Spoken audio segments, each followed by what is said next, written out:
زنگ لگے یہ جہاز بتاتے ہیں کہ کبھی یہاں سمندر ہوا کرتا تھا، لیکن اب ریگستان ہے۔ ان جہازوں کو یہاں مچھلیاں پکڑنے کے لیے استعمال کیا جاتا تھا، لیکن جب سمندر ہی نہیں بچا تو مچھلیاں کیسے بچتی؟ کبھی یہاں ایک بڑی بندرگاہ ہوا کرتی تھی، لیکن اب صرف دھول اڑتی ہے۔ یہ کہانی ہے دنیا کی چوتھی سب سے بڑی جھیل کے دم توڑ جانے کی، جسے دنیا بحیرہ ارال یا بحیرہ خوارزم کے نام سے جانتی ہے۔ وسط ایشیا میں ازبکستان اور قزاقستان کے بیچ واقع اس جھیل میں 60 کی دہائی تک لبالب پانی بھرا ہوا تھا۔ اس کا رقبہ 68,000 مربع کلومیٹر تھا، لیکن حالیہ برسوں میں یہ سمندر نما جھیل اس قدر خشک ہوئی کہ اب اس میں صرف 10% ہی پانی رہ گیا ہے۔ یہاں ازبکستان کے علاقے موناک میں اس قدرتی آفت کو شدت سے محسوس کیا جا سکتا ہے۔ ویسے تو ازبکستان کا 80% علاقہ ریگستان پر ہی مبنی ہے، لیکن مسلسل خشک سالی کے سبب ریگستان پھیلتا چلا جا رہا ہے۔ اس علاقے میں تو حالات زیادہ ہی گمبھیر ہیں۔ بحیرہ خوارزم کا پانی خشک ہو گیا اور پیچھے نمکین ریت کی سطح باقی رہ گئی۔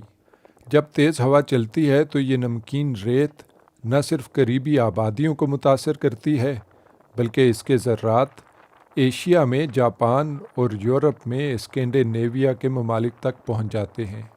ازبکستان کی کارا کلپاک یونیورسٹی کے طالب علموں کو امید ہے کہ وہ شجر کاری کے ذریعے صورتحال تبدیل کر سکتے ہیں۔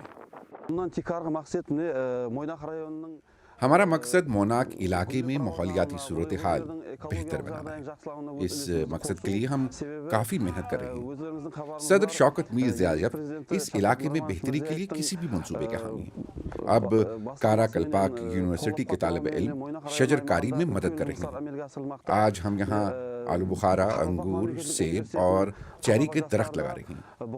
مستقبل میں ہم یہاں طلباء کے لیے ایک تحقیقی مرکز بھی قائم کرنا چاہتے ہیں، جو کافی مددگار ثابت ہوگا۔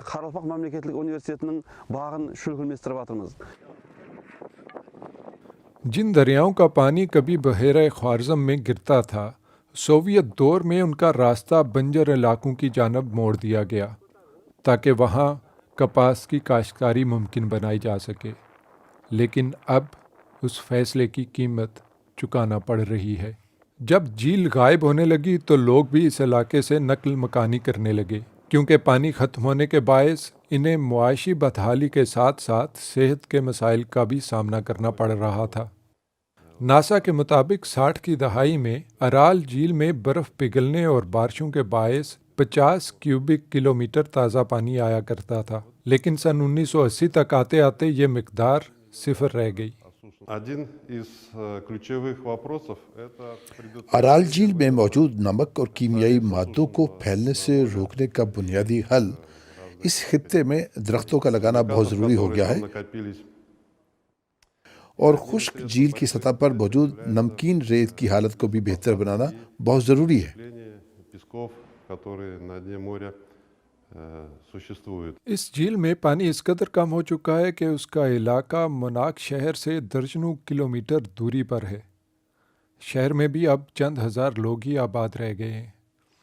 جس قدر پانی سوکھتا جائے گا، ریگستان اتنا ہی پھیلتا چلا جائے گا۔